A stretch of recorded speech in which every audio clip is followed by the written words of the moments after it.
Wait for it, and we're live. Hey, oh, you crazy sci-fi and fantasy fans.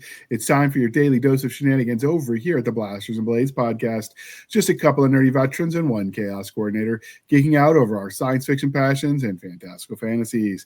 A place where magic is king, the sky is the limit, and space is the place. We are the podcast that puts the fun in dysfunction. So without further ado, we're going to let our guest, Mr. A.C. Haskins, sometimes they call him Aaron. Can you introduce yourself to our listeners and viewers at home? Yeah, I'm A.C. Haskins. At least that's the name I write under. As you mentioned, my actual name is Aaron. And I'm the author of the Thomas Quinn books, the Arcanum verse, I call it. But yeah, it's Blood and Whispers. First book came out a few years ago. And urban fantasy, murder mystery.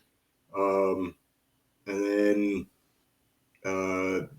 the sequel is coming out later this year in August, and that's what we're here to talk about. It's called Blood and Fate.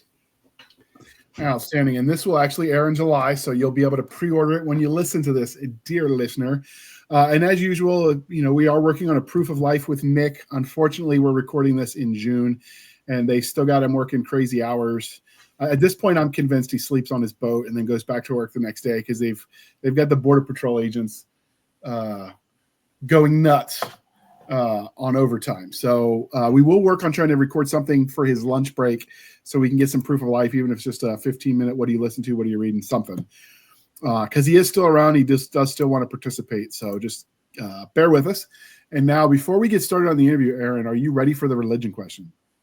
Go for it. All right. Stargate, Babylon 5, or Battlestar Galactica?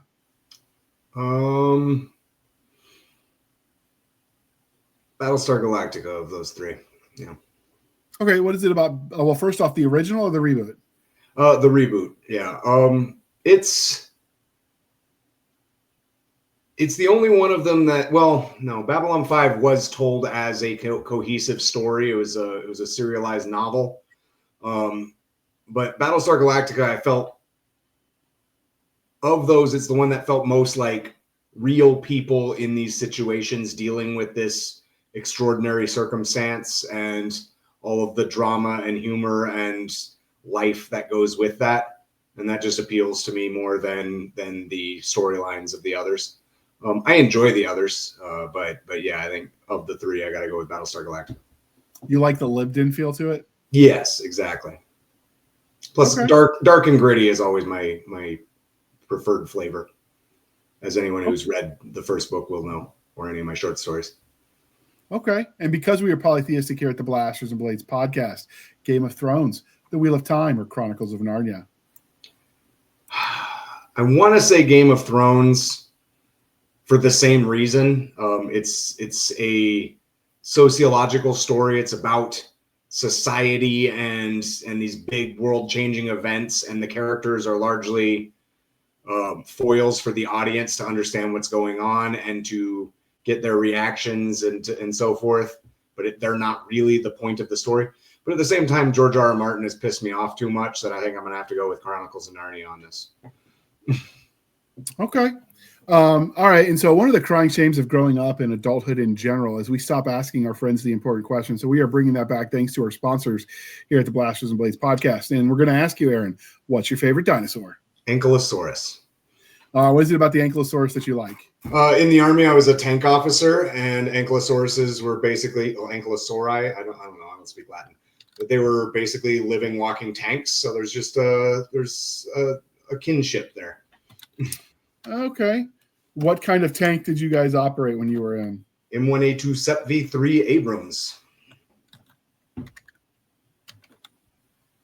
Okay. I'm not familiar with the tanks because I was light infantry, so we just walked everywhere. Oh, yeah. Well, then it doesn't matter to you. We were a big, heavy tracked vehicle with a big gun. And we're the ones that you would hang out behind if you needed to dry stuff out in the morning after a rainstorm. Yeah. Rain was code for infantry training. Yes, exactly. There's that funny meme that floats around every so often. It's a picture of a funnel cloud, and it says, "Out there is an infantry unit in training," and it's like the only place that's getting rain. Yep. I mean, not that it didn't rain on you guys. You just didn't care because you were inside. Right. Yeah. You can just button up, call it a day. All right. Yeah, before that, I was in a striker unit and I was scout, so I spent plenty of time in OPs, LPOPs on in the middle of a rainstorm, things like that. But yeah, being a tanker was kind of nice. Yeah, I spent some time in the striker on my way out. That was my last unit. Yeah. It was definitely a change of pace from walking everywhere, carrying everything. I'm like, wait, I can just stick my rucksack on this vehicle and not carry it? Yep. Why carry your weapon when your weapon can carry you? Yeah, that was nice. I mean, we still had to dismount and kick in doors, and when you get places, you got to do stuff. Team leader, you're the first one down the ramp, which means in a kinetic drop, if we were actually, because I deployed not in the striker unit. I never actually rode one of those into combat when I did my 2 tours. But I'm told in a firefight situation, the first through the ramp, odds are not in your favor if the enemy knows you're there.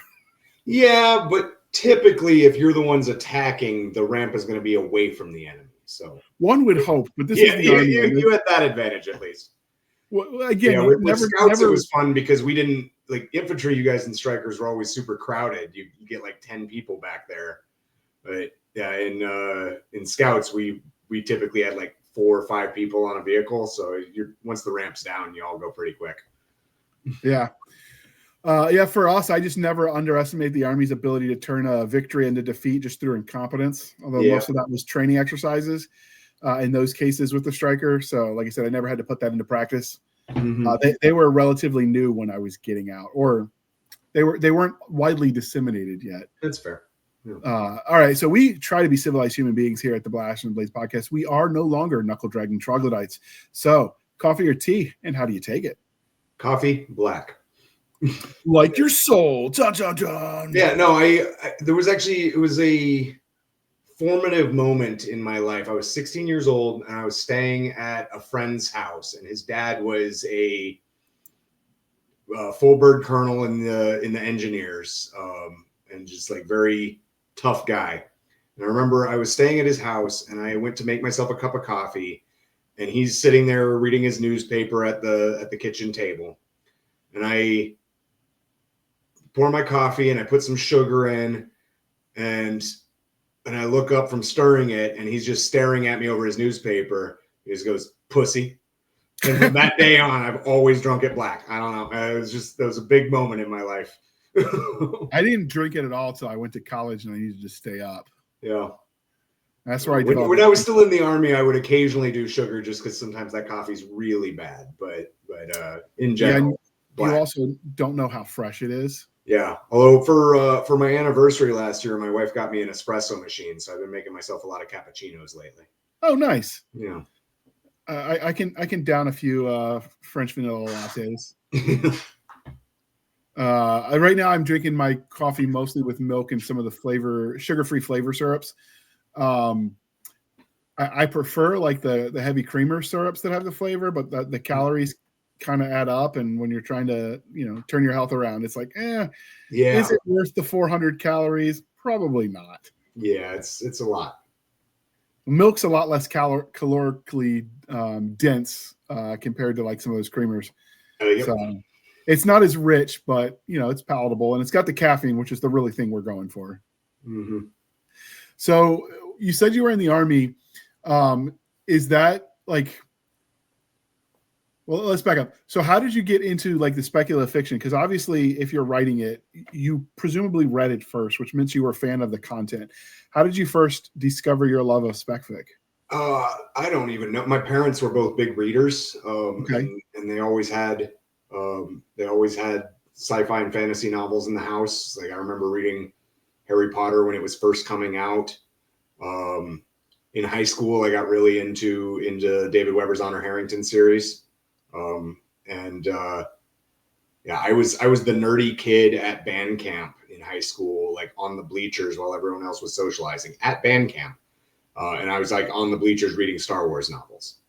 Like it was just, I couldn't tell you when it started. It's kind of been my entire life. So I started writing, sci-fi and fantasy. I guess my first official, apart from a couple little things that I just took a stab at, I did a project for my English class in my junior year of high school. where I wrote a sci-fi novella. It wasn't very good, but I've still got a copy on my shelf. So Nice. yeah. So you're reading speculative fiction and you're writing it almost came factory installed, it sounds like. Yeah, pretty much from early on. Yeah. Now, are your parents, since you said they're readers, do they like to tinker with the words as well? My dad writes, but he writes nonfiction. He's currently Okay. working on a book about complex systems theory. My mom, not really. She was always more of a visual and performance artist.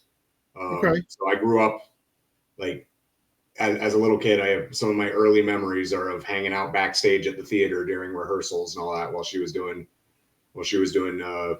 various plays.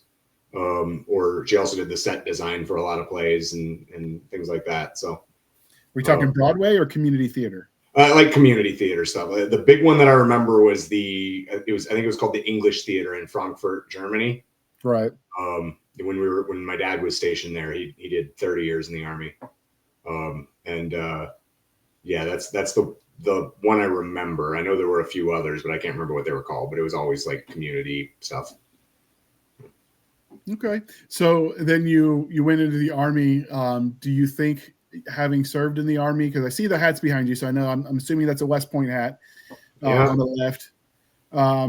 Do you think that influenced like your love of speculative fiction and Star Wars and the military vibe in fiction affected your desire to go to the Academy? Yeah, and yeah, vice versa, both. I've told David Weber that Honor Harrington was one of the things that helped me decide I wanted to be a military officer. Obviously, I can't go fight in space battles, and my vision was going bad my vision went bad in middle school, and they didn't start offering waivers to be a pilot until I had already kind of set my mind on West Point. But yeah, and my dad was a West Point grad, so I grew up hearing stories about it, and so it was a mix of those. I'm also a big Heinlein fan, and I know he was a Naval Academy grad, so that helped with that, and yeah. Okay. Does the time you were in the Army, both as a cadet and as a officer, does that affect the way you tell stories, you think? Oh, absolutely. So I will say the first Quinn book was very heavily influenced. Blood and Whispers was very heavily influenced by my experience in Afghanistan. When we meet Quinn at the start of the book, he's this broken down, bitter alcoholic with severe PTSD, and he deals, struggles to sleep through the nightmares of all the things he's done in his service. And like, it wasn't my personal experience, but I know a lot of guys like that. And I had plenty of darkness in my experience in Afghanistan that helped me inform that. There was a period where I was very cynical and bitter about some of the things that I saw and did. That very much helped me shape the character of Quinn. And then at the same time, I actually published a short story in the Chicks and Tank Tops anthology. Jason Cordova, editor from Bain, came out a couple years ago. And my short story is actually the cover art for that. And that is based on a personal, loosely based, but based on a personal experience of mine at NTC, where my tank's track broke in the middle of a mission, and we had a nightmare self-extracting. Yeah, I managed to turn that into a short story where it's tank crew fighting Russians in Ukraine, which was fun because I wrote it about 6 months before the Russian invasion of Ukraine. Now, in the infantry, it was a lot easier. If your treads broke, you just get some duct tape and you tape them back to your feet, and you're good to go. Yeah, exactly. Yeah, no, that's like, everyone likes to make fun of tankers being fat and out of shape until the day that they got to spend 12 hours sledgehammering and fighting a broken track in 90 something degree heat in the Mojave Desert. that was yeah, a rough I don't day. know. Like, I make tanker jokes just because it's kind of like required in the infantry. Oh yeah, Just and like I had my case of Red Bulls and my box of honey buns and my sponson box. I'm fully aware. But like I also grew up under the I don't want to say under the shadow, that's a little too, but like I was very aware of the killdozer and exactly what a motivated person with an armored vehicle could do. Yeah, it's a lot. So like I don't know, it's definitely interesting. And then because I did gun trucks, like one of the things they had me do for the 101st is we tracked down a combination of light cav tactics. We talked to some of the people that did horse cav because some of those guys were still alive in the early aughts. Yeah. And it was basically a combination of convoy tactics, cav tactics, and then horse cav going all the way back to make the gun truck SOPs.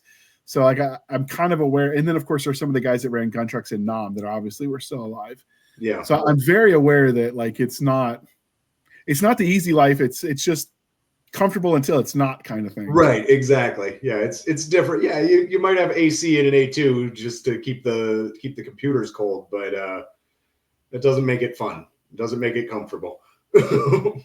I mean, and ask any of my friends who've gone over a big enough bump and eaten shit on their 50 cal mount that oh yeah, I dislocated my shoulder on a butterfly in the Humvee. Yeah. It's one of those things where, you know, it's all fun and games until you see, you know, what happens to a tank when it goes up, and there's not much survivability at that point. Oh yeah. Whereas I'm very glad I was not serving in the age of major tank warfare. Like the Battle of Kursk would have been a nightmare. Yeah, and it's one of those things where if a mortar goes off near us, there's a larger chance I'm going to survive it because the shrapnel is not as big as the tank blowing up with you in it. Yeah, that said, it would have to be a pretty direct hit for a mortar to do that. A 155 shell could do it, but yeah, it's So when I was in Iraq in the early war, IEDs were everywhere, and they were some daisy chained 155 rounds that yeah. And yeah, if it comes up from below, then that's the least armored part of the tank, and then above is the second least armored part of the tank. So those two are we were doing patrols from above or below, then there's a big problem. But otherwise, it's really got to be a fluke. Yeah. Like so right now, it's right next to you. It's probably going to be a mobility kill and a sensor kill, but it's unlikely to take out the crew compartment. Yeah. There were a couple cases where like an RPG-7 got a lucky hit on a fuel tank and managed to set it on fire. But in general, yeah, but most of those kind of hits you could survive because you have time to bail. Yeah, well, and that's why like a javelin goes up and then comes down on top of the tank is because that's where it's going to do the most damage. Well, in the age of drone warfare, it changes the game entirely. Oh yeah. But no, when we were in Iraq, Route Irish was still very much the hell on earth, and so I've seen a few tanks get hit when we were doing some cordon and searches up in that area. Yeah. And I've watched it like lift this tank up a few feet, and then when it hits down, you don't quite realize how heavy they are till the earth rattles under your feet, and you're in a Humvee from one of those going off under a tank. 72 tons empty.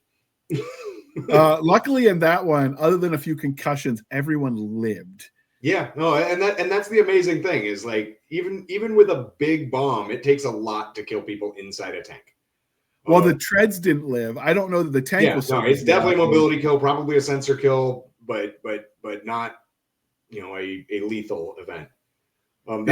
Even strikers. I gave up my platoon right before we deployed to Afghanistan, and I was on an advisory team. But my former platoon hit a big IED with their strikers, but fortunately they had the double V holes, and I think the worst injury was a guy broke his leg. The guy who was directly over the bomb broke his leg.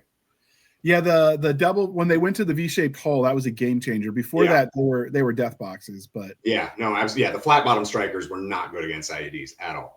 And then you throw in the fencing that goes around it. I forget what they call that, but stops the RPGs. Yeah, the standoff armor. Yeah, and that between the two of those, it gives them a lot of flexibility. But like I said, like drones have changed everything at this point. It's definitely, if you think strategy because you're going to write about it, it gives you a lot to ponder and how you counter that. I mean, at some point in time, I imagine they're going to get counter drone operators and counter sensors. And I mean, I'm not. Yeah, I gave that to my near future tank battle in. It's called Goddess of War. Again, it's in the Chicks in Tank Tops anthology. Which, by the way, when I was invited to participate in that, I was not familiar with the Chicks series. So I didn't know that it was supposed to be humorous. So I actually wrote like a serious war story. But yeah, in this, I basically put him in a next generation tank because it's supposed to be 30, 40 years in the future. And I gave him a next generation tank with like an AI driver and stuff like that. But it has a tethered drone that would fly above the tank and would identify incoming rockets and drones and stuff like that. And then it would have essentially little mini sea whizzes to shoot them out of the sky before they got in range. The Sea Whiz, by the way, if you haven't seen it, it's that little R2-D2 looking thing on the Navy ship that's really good at taking out flying things, missiles and stuff. Yeah. The Army started fielding those as we were leaving Iraq in 2005 for my second and last. Yeah, we had a couple of them on some of the larger fobs, as I recall, but not where I was. Yeah, they tended to evenly space them to give a lot of what I was told is they were doing for counter mortar operations because that was counter mortar, counter rocket. If you unfortunately once the mortar goes off, they tend to beat feet, so you've got to be able to respond quickly. And the robots are quicker than the humans in that respect with the sensor suites. So if they could detect it, they could light it up before the insurgents could get away.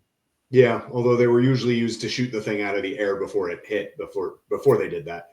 Well, the rounds could follow back if they had the origin point. Back to it, assuming it was line of sight. A lot of the time there was a hill in the way or something. Yeah. Well, I mean, Iraq wasn't as hilly as what you guys were dealing with in Afghanistan. True. And that's definitely a game changer as far as, the terrain. It definitely affects battles.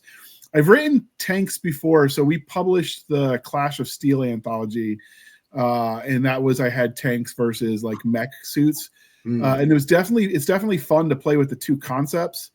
And I know a lot of people in sci-fi like to say one replaces the other, but I'm not sold. I think you could justify a role for both.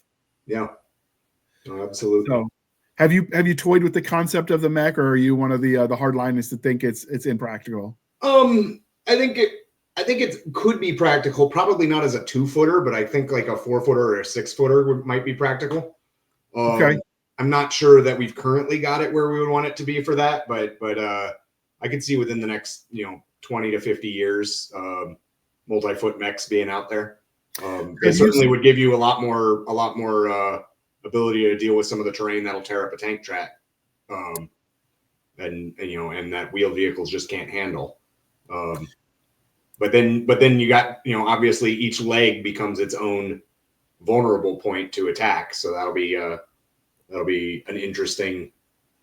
Warfare is, as always, it's thrust and counter thrust. You get some advantage in one place, and then someone figures out how to counter that, and then you got someone who comes out with a new advantage, and so it'd be an interesting progression.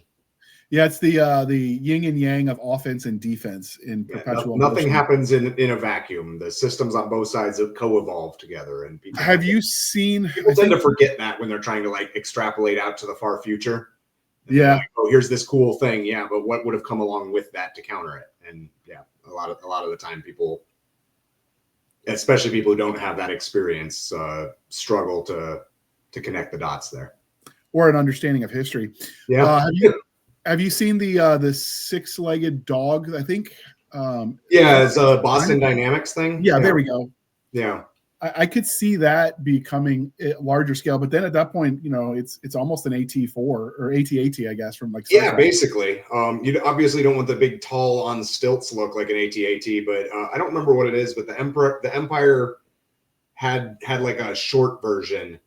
It was like 6-legged or 8-legged or something like that they used mostly as like a troop transport thing, like. That one, and I'm sure one of these listeners is going to know exactly what I'm talking about and shoot you. You're talking about the ATTE, the all-terrain tactical. Yeah.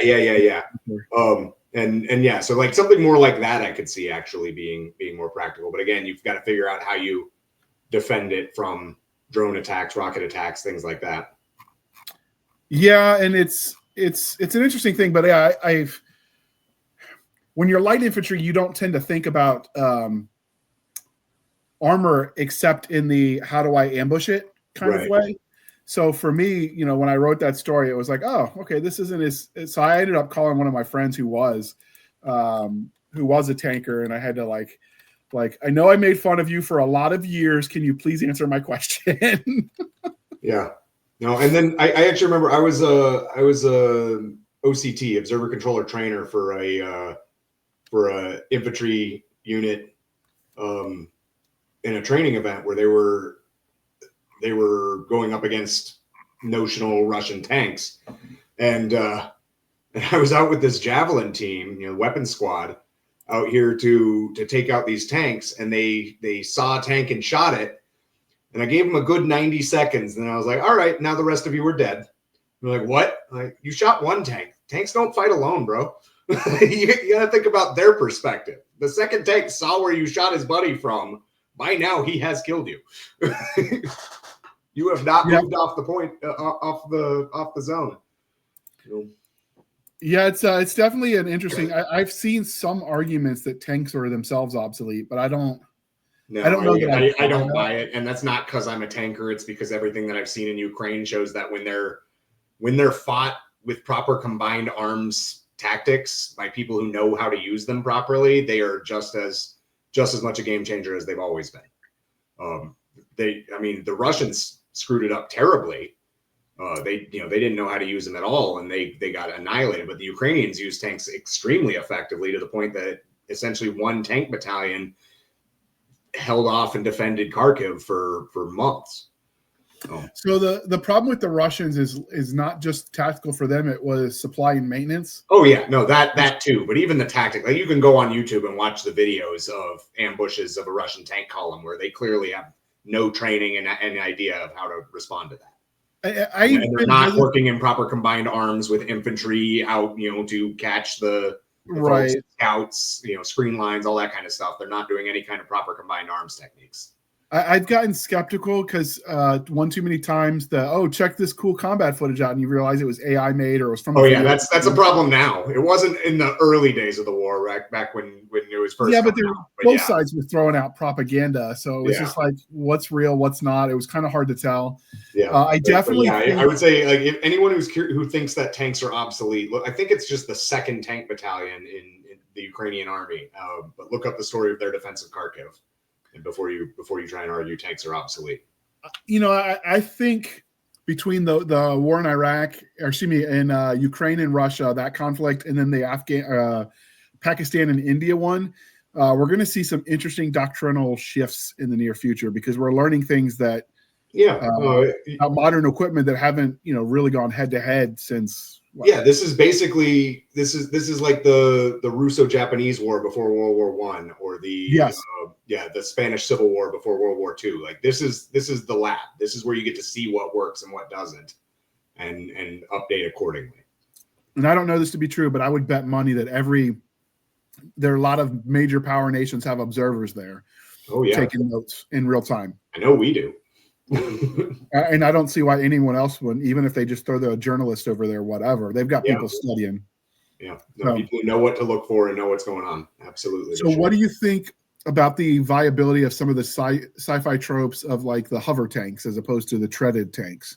I mean, if you can figure out the technology, it solves a lot of your problems of the biggest exposed areas on a tank, apart from just mines going off underneath, are the treads and the engine. You got to have an engine vent in the back. So the rear and the treads. The front is by far the most armored. The sides are pretty armored. But if you get hit in the side, there's a good chance you're going to be a mobility kill, because the tracks are going to be taken out. Hover tanks would eliminate that, because now all of the mobility comes from underneath. There's nothing on the side to attack. It doesn't really do anything about the engine problem, but at least gets rid of one of your 2 major vulnerabilities in a tank. The biggest problem for it is really just the engineering feasibility of it, and the complete lack of efficiency it would take to suspend a massively heavy armored vehicle a few feet off the ground. So maybe we invent the technology and we have, Star Wars style repulsors or something like that. But and lighter, denser metals. Yeah, exactly. Like you can come up with some way to balance it out, but either way, like, yeah, we currently don't have the technology for it at all, and no one's really pursuing it well. Well, I mean, do you think that you can make some justifiable tactical decisions based on that concept, or is it so far like some of the mecha stuff where it's like giant 3-story building tall? Like, I mean, you're just playing Rock'em Sock'em Robot at that point. No, that's just rule of cool, and there's nothing wrong with that. But yeah, like rule of cool is fun. Let's just play around with it.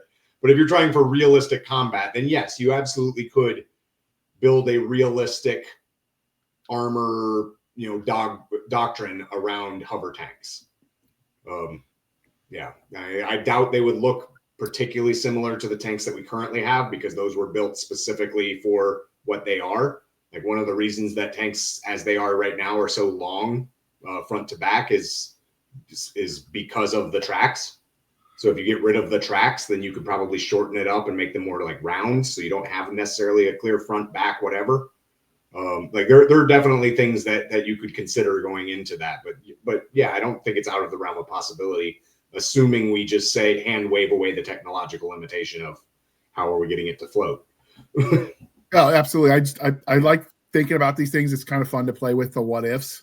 Yeah. And still stay somewhat grounded. I think the first mechas, though, are going to come through longshoreman style equipment, like something that's designed to lift like cargo hauler, like the Connex boxes, something along those lines, that then in a pinch is just thrown into combat.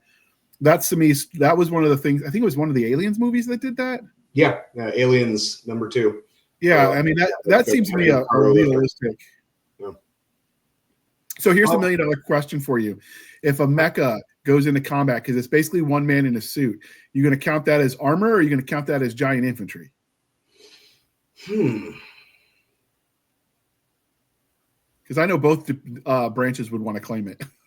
I would call it armor just because doctrinally that's how it would be used.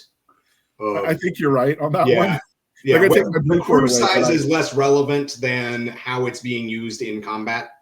And I think it's really more of an armor vehicle than heavy armor vehicle than and providing support.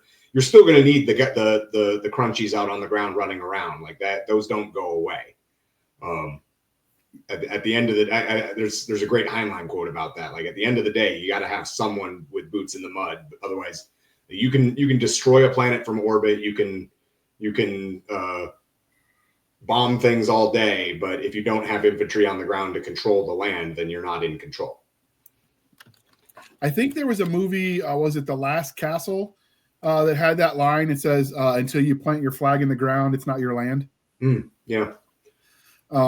So when you write, given that your military experience has kind of affected the way you see the world, do you draw on people you know from the military when you're writing?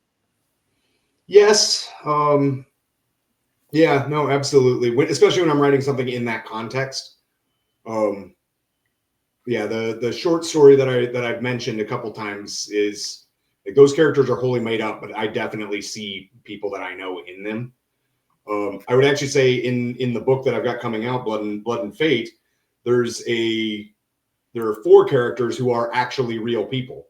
And I got their permission to put them in the book, and we actually sat down, and it's not a military thing, but it is a big battle.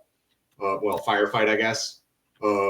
And all of them are very experienced world-class firearm shooters, like handgun rifle shooters. One of them is a retired career 18 Delta Special Forces medic. We sat down over dinner and kind of role played out how this fight would go, and then that I used as the basic outline for writing out the 4-chapter battle that they participate in. So, like, to that extent, or just drawing on people as inspiration, absolutely. I'm under contract with Bain to write a near future sci-fi that will be exploring some of what we're actually talking about. It's going to be about the playing out the ongoing automation and AI revolution, and its impact on society and economics. And in my day job, I'm an economist, so that also plays heavily into some of my writing. And then also there will be combat in that, and I've already identified a few characters that are going to be heavily influenced by some of the folks that I knew. Okay, so I found the while you were talking, the Chicks in Tank Tops. So this is the anthology. I'll link this in the show notes too. Yeah, and obviously this is the Chicks in Tank Top series, and this one happens to be in tanks. So that is the anthology. I will link to it in the show notes. But you got a little bit of the tank action. No, I'm not zooming in on her, but we got a little bit of tank action. Looks like fire underneath. Yeah, the cover art on this is fun. It's supposed to be my story, and you can actually see at the top of right above where it says "Chicks In." That's the little drone I mentioned was like tethered to the tank, and identifies incoming for them and helps them scout and so forth. I have no idea what the gun she's holding is. I don't know why she suddenly has a bunch of tattoos that I didn't describe it there, or why her hair's down or anything like that. Like I didn't actually talk to the artist about this at all. And also she appears to be in an old school Abrams, but like that looks like an Abrams M1A1. But yeah, it's the concept is what the important part is. Yeah, it's an all-female tank crew fighting through Western Ukraine. Okay, and then they bust a track and get left behind by the rest of their tank company, and they got to deal with it. Yeah. Tanks are fun to write with just because it gives you a lot more fun options if you're looking for some versatility in storytelling. Yeah. I jokingly had my old platoon sergeant tell me I had to surrender my blue cord for writing it, though. That's all right. One of my proudest moments in the Army was when an infantry first sergeant heard that I was getting out of the Army, so I gave up my platoon and I moved to headquarters company, and he heard about that and he was like, "Oh man, you were the only tank officer that I've ever actually liked." It was like, cool. All right. All right, so I will link to the Chicks in Tank Tops anthology in the show notes, dear listeners, so you can check it out. I will list it both on Amazon, and because Amazon isn't the only game in town, we'll link to it on Bane if you want to buy it direct. The authors get a little bit more when you buy from them directly. I believe that's just because they don't have to pay the processing fee that Amazon adds, and it's just simple math. But I will link to that in the show notes, so you can check that out. Cover looks cool, if nothing else. And I understand you said this is a series of them that are so themed. The Chicks series, yeah, it started off with like Chicks in Chainmail. Okay. Back in, I think in the 80s is when it first started coming out. I know Jody Lynn Nye has written a story for every single one of them, so she insisted on being in this one. Cool. But yeah, they were like humorous, like lighthearted tone stories. And that message was not made clear to all of us authors for this one. So there are some like that. And then there are also some dark ones. I think the darkest one is probably Rob Hampson's story. That one, it's good, but it's not lighthearted. We've interviewed him. He's a fun guy, though. So I'm guessing there's a brain in a jar somewhere running the tank. I love Rob. Have you read his story for this one? I have. It's been a few years. So, okay, fair. Well, I will link to it. You can check it out, dear listener. I will link to it both on Amazon and on Bane. So if you want to buy direct, they really love that. And with that, we're going to pause for a moment while we shamelessly shill for the man. He was a soldier, a ghost in the shadow war, trained to be invisible, engineered to be unstoppable. Max Malone gave everything. His body, his mind, his brothers in arms, all lost in one burning instant, haunted by memories he can't escape, and hunted by a government that betrayed him. The Phantom Warrior Project saved his life by turning it into a countdown, a kill switch buried in his bloodstream. 6 months until the nanites shut him down for good. Now he walks the line between man and machine, fighting enemies in the shadows and demons in his head. This isn't just a fight for justice. It's a battle for his soul. He's not a hero. He's not a villain. He's a man at war with the world, and himself. Justice isn't clean, it's coded. And time is running out. All right, thank you for sticking with us through that commercial interlude. And that is one of the newest comics put out by Apogee Comics, which is my co-host's comic book and fellow veteran. So if you're into comics or you know somebody who is, it's some good stories with some good messages. So with that, let's start with the character that is your main character and let me throw the cover up for you. So this first the book that we're talking about today. It's been a couple years. Episode 7 of the Blasters and Blades was where you talked about the first one, which was Blood and Whispers, and the main character of this one is the same one in book 2, in the Soldier of Arcanum. Arcanum, yeah.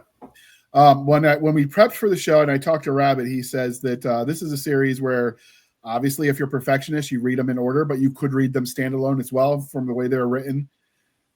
So rather than revisit the wheel where we talked about the last time, we're going to talk about Blood and Fate, which is your newest edition. So what can you tell us about the main character? Yeah, so in this one, so the reason that you could read this standalone is because it starts off with essentially a recap. So in the first book, he ends up having to save the world, and in so doing breaks a lot of, not necessarily rules, but a lot of like the traditions and customs of the secret magical underworld of this universe. And so at the beginning of this book, he's facing a tribunal where they kind of confront him about some of the decisions he made and some of the actions he took in the first book. He's got to defend himself. In the first book, he, as I mentioned before, he's very much a man struggling with his demons. He's spent 200 years in service of this entity called the Arcanum, which is, this secretive underground society of sorcerers that fights magical threats to the world, basically, and keeps the peace between humanity and other races out there, fairies and so forth. And he's done a lot of just dark stuff in his time, and he's struggling heavily with that. And through the course of the first book, he kind of confronts some of that, gets some catharsis. And at the end of the book, he's actually got friends for the first time in decades. Like, he's not just this isolated loner living in his little apartment by himself, drinking himself to sleep every night. In the second book, where it picks up a few months later, and he's maintained some of those social ties. He's got friends that he interacts with. He's got people in his life again. But he still hasn't actually dealt with the underlying trauma. So there's one of my favorite lines in the book, actually, is a conversation he's having with Henri, the former Philadelphia homicide detective he was working with in the first book, who has since been medically retired and now works for Quinn. And they have a line where he's like, you got to get yourself in therapy, man. Like, you can't keep drinking yourself to sleep every night. And Quinn says, I don't drink myself to sleep every night. I drink just enough to keep the nightmares at bay so I can sleep. And Henri just looks at him. He's like, the fact you can't hear how much that sentence screams, I need therapy, is exactly why you need therapy. But yeah, in this book, he's dealing with a lot of the consequences of his actions, both from the first book and earlier in his life. And yeah, so he's still struggling.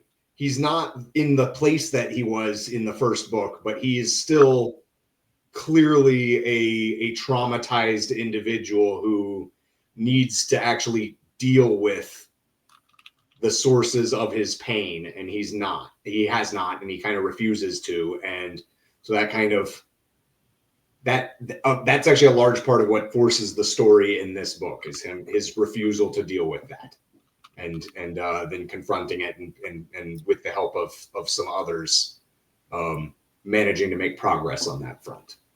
At the same time, he's got magical assassins after him, and he's got to travel to the other world and understand why, the fate of the universe is in his hands, things like that. But yeah, so it's still got plenty of action and mystery and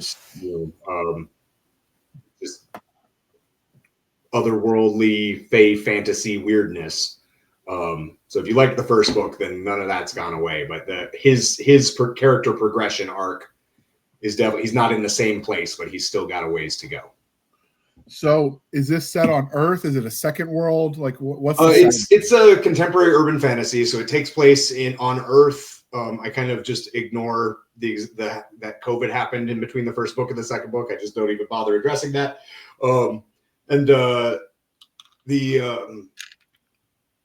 But yeah, it's set on Earth. He's based in Philadelphia. He's actually Irish, and he's got an Irish accent. Although if you read the audiobook, you won't notice that because the narrator doesn't. But yeah, he's a 200-year-old sorcerer, 200-plus-year-old at this point. He's almost 250. And yeah, he's lived in Philadelphia since I think I said he got there settled there in the 50s or 60s. Yeah, and it's set in modern day, but at the same time, there is a parallel world. Anyone familiar with Irish mythology has heard of the other world, where the Fae live and the Tuatha De Danann and all that. And so, yeah, he has to travel there a few times in this story. Does he go in through the Standing Stones, the Fae Mounds? No. As a sorcerer, he can build portals across the veil from anywhere. However, where it's connected to may or may not have any relation to where it would be connected to if he did the same portal, 100 feet away. Okay. And yes, and then there's like time dilation aspects of it, like Rip Van Winkle. You go to sleep there, wake up, come back to Earth, and it's 20 years later. Things like that that he has to deal with and account for in his travels. So, do you touch on the way modern technology would make it harder for someone who's legitimately that old to hide in plain sight? Yeah, actually. So that actually came up in the first book. How he adapts to modern technology. He uses computers. He doesn't have a cell phone because he just never saw the need for it, being essentially a hermit. But like in the first book, he has security cameras in his shop that are hooked up to the cloud and things like that. So he uses technology and is fully aware of it. He doesn't really hide. He knows, like the strategy of sorcerers in this world is essentially to hide in plain sight. So he runs a shop that is essentially a normal, like occult goods shop, like bookstore and supply shop. But people who know that in the back, he's got the good stuff, that kind of thing. But yeah, he doesn't try and hide who he is or anything. He just doesn't advertise, hey, he's not Harry Dresden putting an advertisement in the yellow pages for being a sorcerer. But he's not hiding his existence. They just hide magic. So they have to do some things like that. Like there's a couple points where he has to do like concealing spells to hide a conversation so that bystanders don't happen to see him having a conversation with this warlock vampire guy and things like that. So where did the origin for the concept of the arcane soldier or soldier of Arcanium, like where did the overall series concept and then specifically book 2?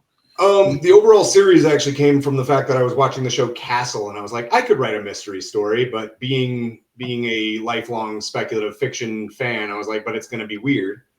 And then I started writing it and I sent the first 3 chapters to my best friend and he's like, bro, you just written the first 3 chapters of Stormfront, the first Harry Dresden novel. And at the time I had never read Jim Butcher, so I picked it up and read it and I was like, son of a bitch. So then I had to spend a while figuring out how I make my character and my universe distinct. But at West Point in my undergrad, I actually majored in international history and I had a strong focus on Irish history. And I wrote my thesis about like druids and things like that. And so I had all of this essentially useless knowledge of ancient and medieval Ireland and Irish mythology and because you can't have Irish history without Vikings, also Norse mythology. And so I incorporated a lot of that into it. I figured out how I can use all of this knowledge in a productive manner by building out this world, and trying to tie together the different myths and okay, what's myth versus reality, all that kind of stuff. But yeah, that's really where it came from. Was just I wanted to write a weird Irish mythology influenced murder mystery. And then after the first one, I was like, well, I don't want to do just another murder mystery. I don't want to make this just a series of mysteries. So what would happen next in this guy's story? And that's really what shaped this. Okay. So is this where do you see the whole arc of the series going? Is it going to be a trilogy? Is there going to be... So Quinn's got one more book, at least as I currently see it. This book doesn't end on a cliffhanger, but there are definitely some unresolved threads. And if you read it or you read the e-arc or whatever, you will understand exactly what I mean when I say unresolved threads. And basically things are going to happen that are going to prevent him from immediately resolving those threads. And he's got to deal with those first. And I believe that will be one more book for Quinn's story. Beyond that, though, I really love this world. So I would absolutely be open to continuing to explore in the world with different characters and all that. But I think I want to give Quinn a satisfying ending, at least, an ending for now, like a pause point. So it'll be an initial trilogy. And I am under contract for Bain to write 2 more books, which will be the 3rd Quinn book and that near future sci-fi, automation revolution thing that I mentioned before. Okay. Now, obviously it's Bain, so they do audiobooks for almost everything, aside from the short content. How long are these books? So if people are, judging what they're into. It's 108,000 words or so. It's right around the same length as the first book. Okay, that's probably anywhere between 8 and 11 hours of audio, generally. Yeah, it's a decent audio, but not like a huge, it's not like a 30-hour audiobook or anything like so. Yeah, and so page count, that's probably what, 300, 400 range, depending on space. Thereabouts. I could pull up the proofs and tell you exactly how much. No, I'm out for right now, but yeah, I don't remember off the top of my head. Rough estimates gives readers who don't count the same way I track books something to look at. So I try to list all 3 where I can. Yeah, I would say Bain books are typically 100 to 120,000 words. Some of the more established authors get to write some longer ones, like David Weber might be able to sneak in a 150 to 200K, but they try very hard to keep us in the 100 to 120K range. So that's right about where this is at. Okay. If you read other Bain books, then it's same general size. You got lucky. I like your cover better than some of the others. Yeah. So this is actually Todd Lockwood. If anyone's familiar with him, he's known as the Dragon Guy, but he's done a ton of art for Dungeons and Dragons and Dragonlance, R.A. Salvatore covers. He's done Magic the Gathering cards. Super well known. And they got him for my first book. And I was super excited as a huge Dungeons and Dragons nerd who was already familiar with his, and Magic the Gathering, who was already familiar with his art. And then they managed, we weren't sure if we were going to be able to get him for the second book, but we managed to squeeze into his schedule just in time to get it. And yeah, we had kind of a 30-40 minute conversation about, all right, what scene do we want to do? It was kind of torn between this one and the one where Quinn shoots a half fae in the face with a shotgun. So, I mean, you can't go wrong with shotguns. Yeah, no, it would have been fun, but this one I think tied more to the title. The first one would have had the blood part, I guess, but this scene as depicted is Quinn first looking into the Well of Fate, Erdarsbrunner, at the foot of Yggdrasil in the other world. And then that's one of the Norns in the background there. She guided him to the well and instructed him to look in.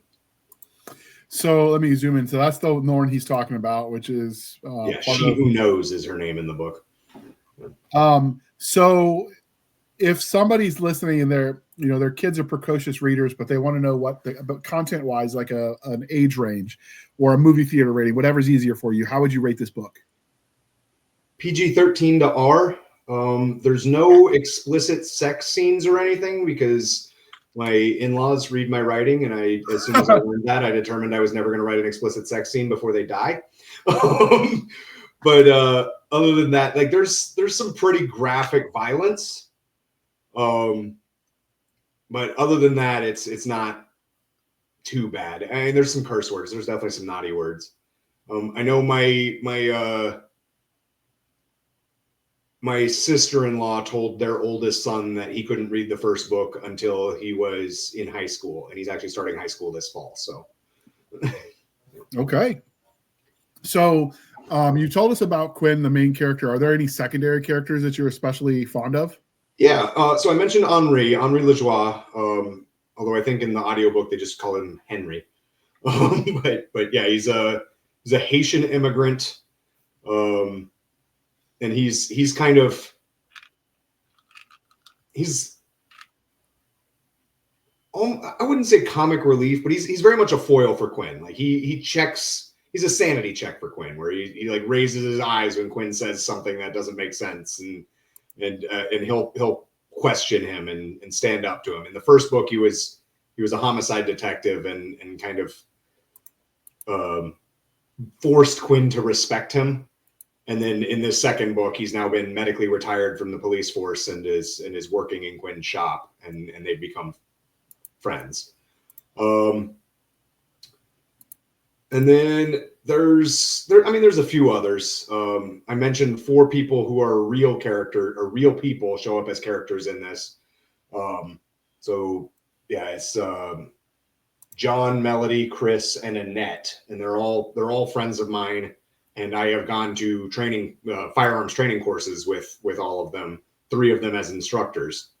And so I was just like, if I'm going to put Quinn in a 4-chapter battle against a necromancer with an army of zombies and ghouls, who do I want to be the random customers who happen to be in his shop when this thing kicked off? Oh, why not 4 of the best shooters in the world? And let's just have fun with it. And yeah, so that played out really well. I ended up being very pleased with how that I'd say scene, but again, it's like 4.5 chapters, so it's a long scene. But how that sequence plays out. They actually show up earlier in the book because Quinn attends a training course, because I mentioned in the first book that he goes to firearms training courses. So in the second book, I was like, all right, I'm going to show him actually practicing and training and explaining why he's so good with guns. Angus comes back. Anyone who's read the first book will be familiar. Angus is a character out of Irish mythology, Angus Og. He was an Irish love god, really. But he's essentially Quinn's best friend, and he shows back up in this one after being missing at the beginning of the book. We meet Quinn's dad for the first time. His mom showed up in the previous book, but his dad shows up briefly in this one. But yeah, it's there's a bunch of different side characters in this. And who is the bad guy, without spoilers, of this book? Without spoilers, I literally cannot tell you. In a sense, it's Quinn himself. I'll just say that. Okay. Is this the kind of world? I mean, if you could, would you live in the world where such magic and sorcerers and all of this stuff exists? If I were myself a sorcerer, sure. If I were just a normal human, no, I wouldn't want to know about any of it. It's terrifying. Yeah, so I give the choice. I mentioned the four real people, and at the end of the book, the ones who survive, I will say that, have a choice to make as to whether they want to retain their memories of what has happened or go back to their blissful ignorance of the world of magic. And yeah, they have to make that decision in the book and really weigh that among themselves, because it's not an easy choice. Now, is magic something that's innate to everyone and you just have to learn, or does it like go by bloodlines? How does magic operate? Yes and no. So basically, magic just exists in the world. It's an energy. It's a force. in the world, some people are born with the ability to inherently tap into that, and those are sorcerers. And those do tend to go in bloodlines, but it can just kind of pop up as a mutation. There's no real explanation of where it came or of how it shows up. It originally came about through this magical cataclysm which united Earth with the other world through the veil back tens of thousands of years ago, and that's explained in the first book. And Quinn learns that in the first book. But as far as passing down the generations and how it shows up in individual people, it does generally run in bloodlines, but it's not exclusively that. And then at the same time, people who don't have that ability can learn to manipulate the fields of magic around them through what we call ceremonial magic. And that's, casting a magic circle and doing all of the right things to build up the energy and then direct it towards your will. It's a lot more limited and it's a lot harder to do. It'd be like ritual magic in D&D, where it takes a lot of time, and more importantly, it's more like Wizards, where you have to spend years studying how to do this to do it properly. But anyone can learn that, and actually Henri in this book is learning to do that from Quinn. After hours in the shop, they kind of push everything out, and he trains Henri in ceremonial magic a few times a week. So in the book, as they're explaining it, I think they describe it as getting a degree in magical engineering. And you would be familiar with that, because unlike most schools where you get a history degree and you study liberal arts, West Point, Annapolis, and Colorado Springs, your history degree is a Bachelor of Science. Yes. I have a Bachelor of Science in International History with a minor in Environmental Engineering. So with the magic here, it's obviously it's hidden. You have the magic that's innate and the magic you can do through rituals. Yeah. Are the rules for the Fae type creatures, the Celtic extras, as you were, to their mythology, are those integral to the story? Are they just myth here too? Some of it's myth. So like they can tell a lie, for example. The big one is the idea of a gace, which is an Irish term that essentially means an oath. But that's how you bind a fae to do something. In Irish mythology, it also applies to humans. You can be bound to a gace as a human as well. But in this world, it's specifically for the fae.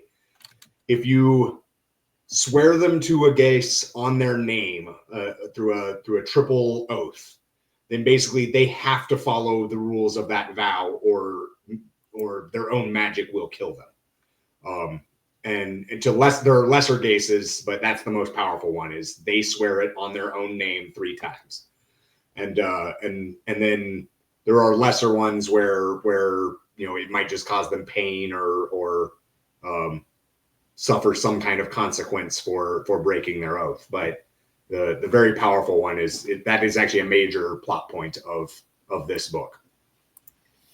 So I did a quick look because I've listened to another urban fantasy story, and the Gesh came up as well. It's pronounced Gesh, but spelled Geas. I've taken to just pronouncing it Gace, because otherwise, if I say Jesh or Gesh, however people want to say it, it's fair. But yeah, it is. No, I'm not Gesh. I wasn't trying to correct you. I was just giving a little bit of explanation, because I just encountered it. And basically, it's a binding obligation.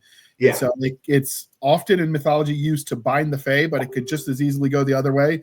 Which is why if anyone's familiar with Cahulan, mythical Irish hero, like he died due to the breaking of multiple Gesha.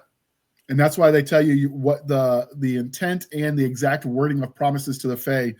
You basically got to be a rules lawyer. Think of it like making a wish to a genie in D&D. Yeah, and that's the same thing with the Gesh. Is he can tie someone to it, but they have to follow the exact rules. They're the exact wording. You have to be very careful about loopholes. And that came up in the first book when he promised a favor to Lou Lamfada, the king of the Tuatha Dé.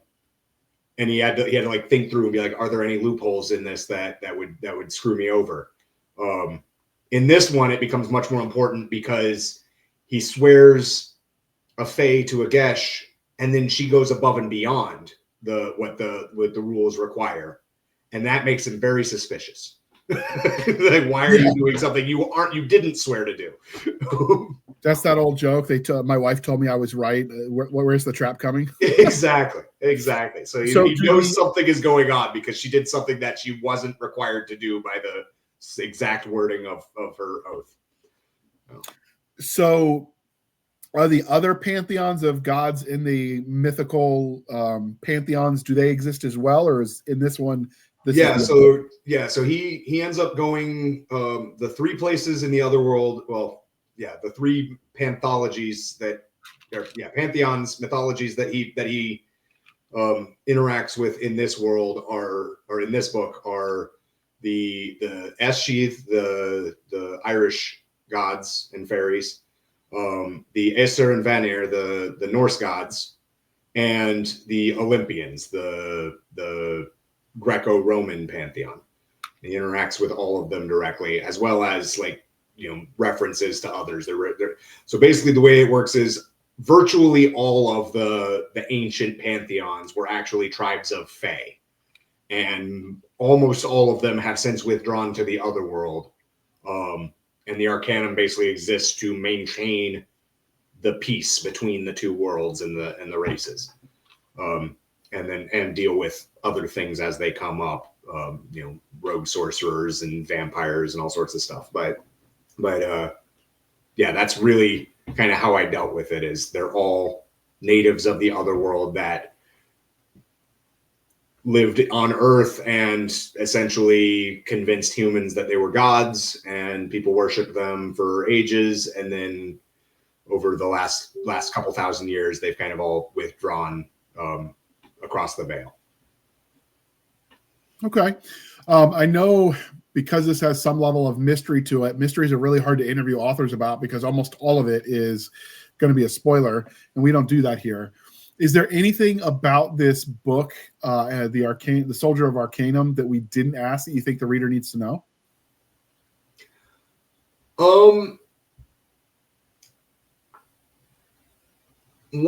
So I was very insistent when we were talking about titles for the book. I originally wanted to call it The Well of Fate. We ended up calling it Blood and Fate, but I was very insistent on having the word fate in the title because it is a major theme. Like, the nature of fate and free will is a major theme of this book as Quinn kind of explores the nature of reality and how they come about. So don't be surprised when there is a weird, trippy chapter with like a long philosophical digression into the nature of fate and free will. That was a fun chapter to write, but yeah, it's definitely one of those like, gotta cock your head and think about it. Yeah, that's one of the ones you need some of the good stuff to be smoked or drank when you write that. Yeah, my editor actually was like, I felt like I was high reading this chapter, and I am a retired cop who has never gotten high. It's like you can almost smell the patchouli. Yeah, exactly. But it was really fun to write, and it let me kind of explore some philosophy that you don't get a whole lot of in your standard, urban fantasy mystery novel. Okay.